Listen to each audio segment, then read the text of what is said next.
In this lesson, we're going to learn how to figure out place value for a number. So if we have a problem like this that says what number has 7 tens and 3 ones? So we could just use a place value chart to help us.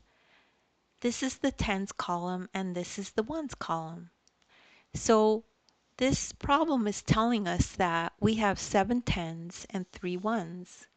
So let's fill that in. 7 tens and 3 ones.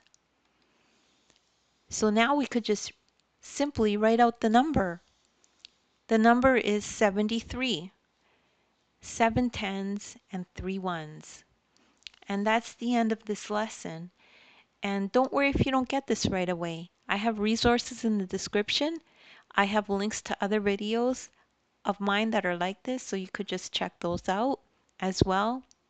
I have an ebook that you could download and follow along in the ebook this exact lesson.